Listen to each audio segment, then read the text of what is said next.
Hello everyone. आज के इस वीडियो में हम यूपी पुलिस कांस्टेबल का 17 फरवरी का जो पेपर हुआ है उससे रिलेटेड फर्स्ट शिफ्ट के जीके के क्वेश्चन लेकर के आए हैं। तो अगर आप भी यूपी पुलिस की परीक्षा देने वाले हैं तो इस वीडियो को एंड तक जरूर देखिएगा, यह आपके लिए बहुत ही इम्पोर्टेंट होगा। तो आइए स्टार्ट करते हैं वीडियो को। आज का दोस्तों पहला क्वेश्चन आया था, ग्रेट बैरियर रीफ निम्नलिखित में से किस देश के तट पर स्थित है? तो दोस्तों इसका राइट आंसर हो जाएगा ऑप्शन नंबर ए, ऑस्ट्रेलिया। यह ऑस्ट्रेलिया के उत्तर पूर्वी तट पर स्थित है। दूसरा क्वेश्चन आया था दोस्तों, निम्नलिखित में से कौन 1946 में भारत की संविधान सभा के अध्यक्ष थे? तो इसका सही उत्तर हो जाएगा option number C, doctor Rajendra Prasad. Doctor Rajendra Prasad को 11 दिसंबर 1946 को भारत के संविधान सभा का स्थायी अध्यक्ष जो है दोस्तों बनाया गया था। याद रखिएगा, इन्हें स्थायी अध्यक्ष बनाया गया था। अगला क्वेश्चन आया था, प्रयाग प्रशस्ति की रचना निम्नलिखित में से किसके द्वारा संस्कृत में की गई थी? तो दोस्तों इसका सही उत्तर हो जाएगा option number B, Harisena. Harisena जो कि समुद्रगुप्त के दरबारी कवि थे, उन्होंने ही इसकी रचना की थी। अगला क्वेश्चन था, निम्नलिखित में से कौन सी भारत के पूर्वी तट पर स्थित खारे पानी की सबसे बड़ी लैगून झील है? तो दोस्तों इसका सही उत्तर हो जाएगा ऑप्शन नंबर सी, चिल्का झील। चिल्का झील भारत के उड़ीसा राज्य में स्थित है और यह एशिया की सबसे बड़े खारे पानी की लैगून झील है। अगला क्वेश्चन आया था दोस्तों, श्वेत प्रकाश कितने रंगों से मिलकर बना होता है? तो दोस्तों इसका सही उत्तर हो जाएगा ऑप्शन नंबर ए, 7। श्वेत प्रकाश इंद्रधनुष के 7 रंगों से मिलकर बना होता है। अगला क्वेश्चन आया था, निम्नलिखित में से किसके द्वारा निर्मित समुद्र के एक संकीर्ण चैनल द्वारा श्रीलंका भारत से अलग होता है? तो दोस्तों इसका सही उत्तर हो जाएगा ऑप्शन नंबर डी, पाक जल डमरू मध्य और मन्नार की खाड़ी। यह जो है भारत को श्रीलंका से अलग करता है। अगला क्वेश्चन आया था, सोनपुर पशु मेला हर साल भारत के निम्नलिखित में से किस राज्य में आयोजित होने वाला एक सांस्कृतिक कार्यक्रम है? तो दोस्तों इसका सही उत्तर हो जाएगा ऑप्शन नंबर बी, बिहार। दोस्तों हर साल बिहार में कार्तिक पूर्णिमा में सोनपुर का मेला जो है आयोजित किया जाता है। अंगूर की खेती, उपज और कटाई को निम्नलिखित में से किस नाम से जाना जाता है? तो दोस्तों इसका सही उत्तर हो जाएगा ऑप्शन नंबर ए, विटीकल्चर। अंगूर की खेती, उपज और कटाई को विटीकल्चर के नाम से जाना जाता है। और दोस्तों जो सेरीकल्चर है यह रेशम कीट उत्पादन से संबंधित है। हॉर्टिकल्चर बागवानी अर्थात फल और सब्जी उत्पादन से संबंधित है, ठीक है। और पिसीकल्चर जो है यह मछली उत्पादन से संबंधित है। अगला क्वेश्चन आया था, बैलाडीला की पहाड़ियां बैल के कुबड़ की तरह दिखती है। पहाड़ियों की यह श्रृंखला भारत के निम्नलिखित में से किस राज्य में स्थित है? तो दोस्तों यह भारत के छत्तीसगढ़ राज्य में स्थित है। ऑप्शन नंबर 20 का राइट आंसर हो जाएगा, छत्तीसगढ़ के दंतेवाड़ा जिला में। अगला क्वेश्चन आया था, भारत में जनगणना संगठन के लिए सर्वोच्च पद कौन सा है? तो दोस्तों इसका सही उत्तर हो जाएगा ऑप्शन नंबर डी, महारजिस्ट्रार और जनगणना आयुक्त। कुमार संभवम निम्नलिखित में से किस लेखक की साहित्यिक कृति है? तो इसका सही उत्तर हो जाएगा ऑप्शन नंबर ए, महाकवि कालिदास। महाकवि कालिदास ने कुमार संभवम, रघुवंशम, मेघदूतम नामक प्रसिद्ध कृतियां जो है वो लिखी है। एक क्वेश्चन दोस्तों आया था, विश्व पुस्तक दिवस प्रत्येक वर्ष निम्नलिखित में से किस दिन मनाया जाता है? तो इसका सही उत्तर हो जाएगा ऑप्शन नंबर बी, 23 अप्रैल। निम्नलिखित में से किस राज्य के कुछ हिस्सों में 400 साल पहले नहर की सिंचाई की एक स्थानीय प्रणाली विकसित हुई थी जिसे कि कुल्हा कहा जाता है? तो दोस्तों यह जो प्रसिद्ध प्रणाली है कुल्हा, यह हिमाचल प्रदेश राज्य में विकसित हुई थी, यानी कि ऑप्शन नंबर ए इसका सही उत्तर हो जाएगा। अगला क्वेश्चन आया था, किसी देश की शहरी क्षेत्रों में रहने वाली अनुपातिक जनसंख्या में वृद्धि को क्या कहा जाता है? तो दोस्तों इसे कहा जाता है ऑप्शन नंबर बी, शहरीकरण।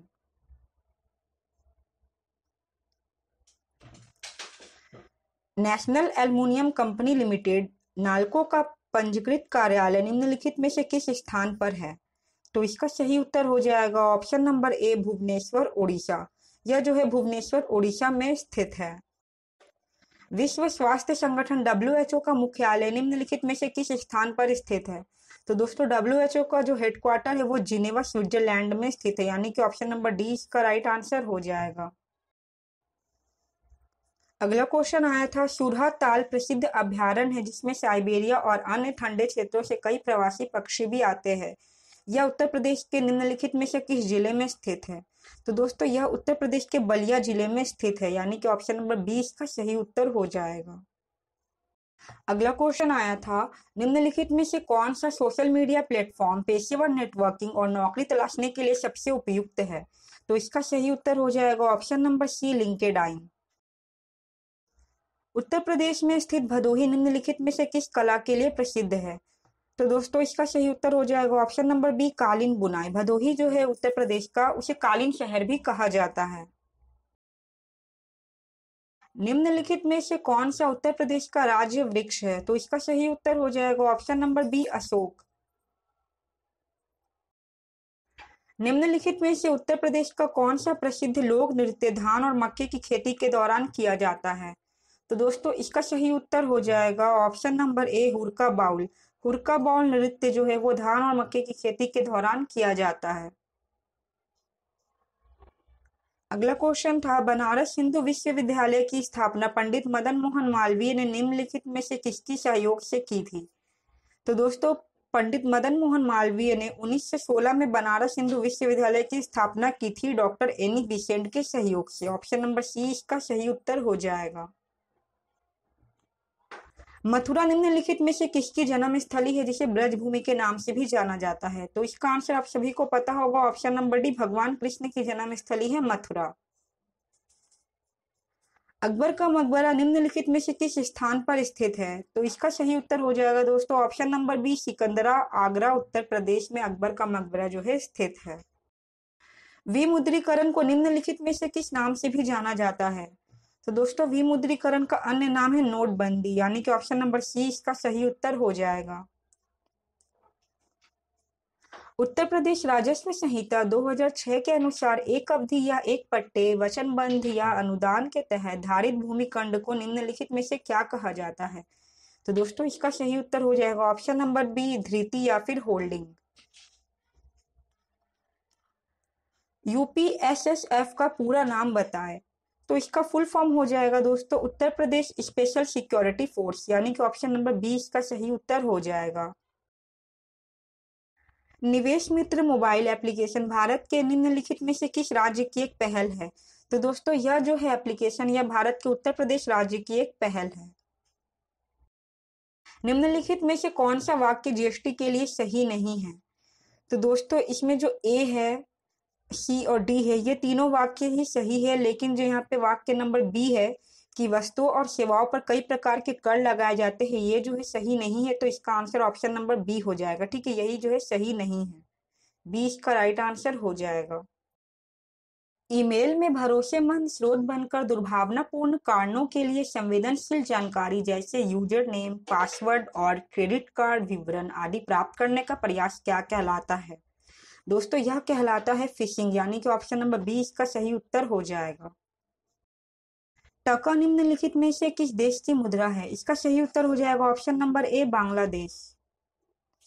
निम्नलिखित में से कौन सा पुरस्कार सहकारी और दुग्ध उत्पादक कंपनियों को आगे बढ़ने और प्रतिस्पर्धी भावना पैदा करने के लिए प्रेरित करने हेतु दिया जाता है? इसका सही उत्तर हो जाएगा दोस्तों ऑप्शन नंबर सी, राष्ट्रीय गोपाल रत्न पुरस्कार। निम्नलिखित में से कौन सा बंदरगाह कच्छ, गुजरात में स्थित है? तो इसका सही उत्तर हो जाएगा ऑप्शन नंबर सी, कांडला बंदरगाह, जिसे कि दीनदयाल बंदरगाह के नाम से भी जाना जाता है। हाल ही में श्री अमित शाह ने निम्नलिखित में से किस स्थान पर national cooperative dairy federation of India यानी कि NSDFI के मुख्यालय की आधारशिला रखी है? तो दोस्तों अमित शाह ने गुजरात के गांधीनगर में इसकी आधारशिला रखी है। निम्नलिखित में से कौन खुदाई खिदमतगार का संस्थापक था? इसका सही उत्तर हो जाएगा option number C, Khan Abdul Ghaffar Khan. निम्नलिखित में से किसने हाल ही में कोची लक्षद्वीप समूह सबमरीन ऑप्टिकल फाइबर कनेक्शन का उद्घाटन किया है? तो दोस्तों इसका उद्घाटन हमारे देश के प्रधानमंत्री श्री नरेंद्र मोदी के द्वारा किया गया है। केंद्रीय मंत्रिमंडल ने हाल ही में भारत और निम्नलिखित में से किस देश के बीच प्रवासन और गतिशीलता समझौते को मंजूरी दी है? इसका सही उत्तर हो जाएगा ऑप्शन नंबर ए, इटली। हाल ही में भारतीय नौसेना का fast attack craft INS Kabra निम्नलिखित में से किस स्थान पर पहुंचा है? तो दोस्तों इसका सही उत्तर हो जाएगा option number C, Colombo, Sri Lanka. तो दोस्तों यह थे यूपी पुलिस कांस्टेबल के 17 फरवरी में फर्स्ट शिफ्ट के पूछे गए जीके के क्वेश्चन। आई होप आपको वीडियो अच्छी लगी होगी। अगर वीडियो अच्छी लगी हो तो वीडियो को लाइक करें और चैनल को सब्सक्राइब करें। वीडियो को यहाँ तक देखने के लिए बहुत बहुत धन्यवाद।